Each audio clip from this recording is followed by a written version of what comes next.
Sinampahan ng reklamo sa Office of the Ombudsman sina Executive Secretary Ralph Recto at dating PhilHealth President Emmanuel Ledesma. Kaugnay ito ng paglilipat ng 60 billion pesos na pondo na pondo ng PhilHealth sa National Treasury. Para bigyan ng mukha ang balita, may live report mula sa Quezon City si Mobile Journal Arles de los Santos. Arles. Papshay, plunder, graft at technical malversation. Yan ang mga reklamong inihain dito sa Office of the Ombudsman ngayong araw at yan ay nanggaling sa mga grupo ng mga abogado at mga doktor laban kay Executive Secretary Ralph Recto at dating CEO at President ng PhilHealth.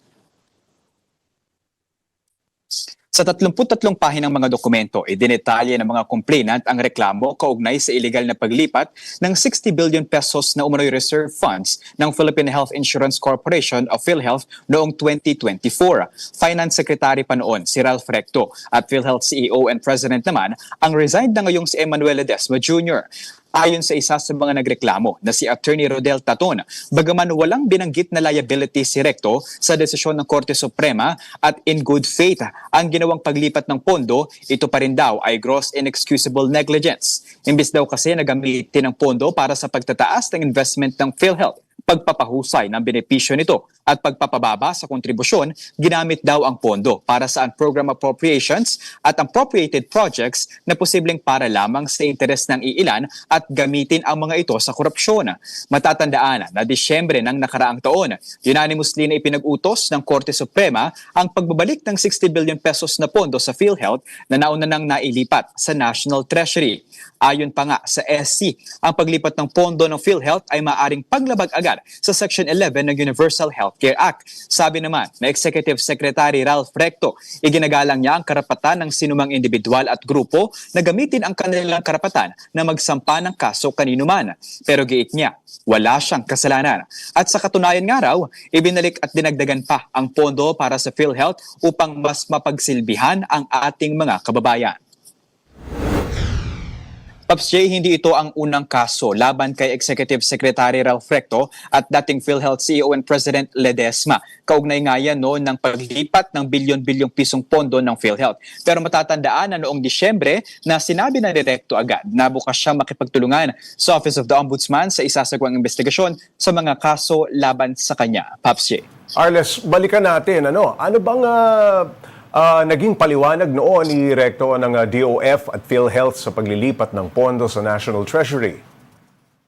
Papshe, ayon kay Recto, ito daw ay legal at morally right, no? Dahil ito daw yung mandato ng Kongreso na nagsasabi na ilagang ang mga umano'y sobra at idle na mga pondo ng state health insurer para nga gamitin sa mga critical health and social programs. At ni Recto, legal daw ang paglilipat na ito ng pondo. At hindi raw dapat natutulog sa bangko ang pera dahil araw-araw daw dumarami ang pangangailangan ng bansa. At sa pamamagitan daw ng pondong ito, marami na raw na pondo ang naipon ng hindi kinakailangang magtas ng buwis. Arles, si dating PhilHealth President Ledesma Jr. may sagot na ba sa reklamo?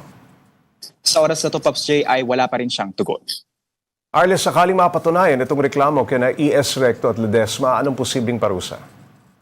Pops J, medyo mabigat-bigat kasi kasama sa mga kasong isinampa or ireklamo na isinampa at naispaimbestigan sa Office of the Ombudsman ay yung kasong plunder, kung saan mahigit 50 million pesos pataas yung pinag-uusapang pera dito at kapag mapatunayan maaring life imprisonment o reclusion perpetua, perpetual disqualification from office at kung mapapatunayan nga na may mga pera na ginamit para sa pansariling mga pangangailangan at pagbili ng mga ari-arian, kakailanganin din ng forfeiture para sa lahat ng stolen asset. Pero syempre dadaan pa yan sa proseso at kailangan pa ng masusing investigasyon.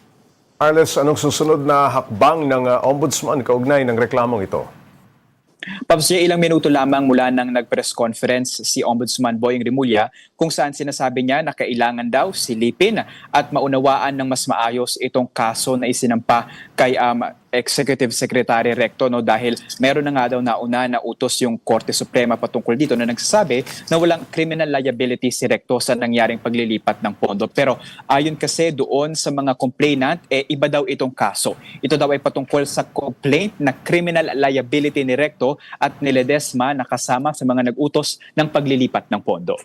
Arles, bukod sa issue ng PhilHealth, ano pang kaso ang pinagtutuunan ng pansin ngayon ng Ombudsman?